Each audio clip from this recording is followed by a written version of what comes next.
So apparently, people in the martial arts community are being threatened with defamation lawsuits by a new black belt that does not like having his feelings hurt. UFC champion Sean Strickland has allegedly been threatened with a defamation lawsuit brought by Derek Moneyberg, online wealth guru and former dating coach. Crazy enough, guys. Look who I ran into. This guy's real big, real jack. And he says, why do I call him a scumbag on the internet? You are dishonest, you fraud people. This is why you don't want to be on camera, because you know everything I say is true. Moneyberg has received lots of online criticism after receiving his Brazilian jiu-jitsu black belt in roughly 3.5 years without ever competing or sharing any evidence that demonstrates his abilities as a black belt in Brazilian jiu-jitsu.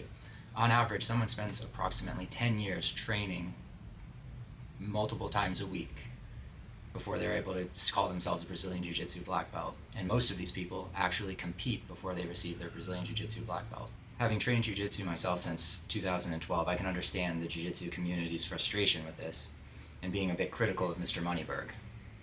I'm going to explain how the Jiu-Jitsu community can be critical of Mr. Moneyberg without being defamatory. To win a defamation case, you have to prove 3 things.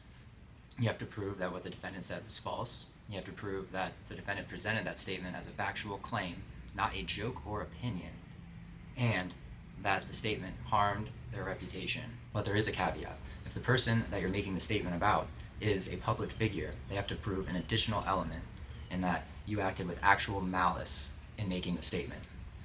That is, for example, making a statement that's intentionally designed to cause them harm, which this will raise the bar and make proving defamation for the public figure much more difficult than a private individual.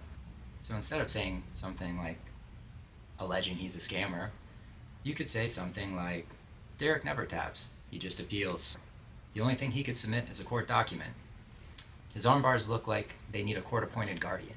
His guard looks like it's filing for bankruptcy. A professional dating coach should be tapping way more people. For a pickup artist, he does a lot of cranking. His best escape is a cease and desist. The only guard he uses is an online paywall. I've seen more shoulder pressure at a middle school yearbook signing. Look, if you want to be critical of anybody, whether it's a black belt or a business coach or your buddy selling instructionals that he probably shouldn't be selling, keep it funny, not defamatory. Stick to opinions, exaggerations, and obvious jokes like I referenced earlier in the video, not false statements of fact. You can roll hard and you can roast harder.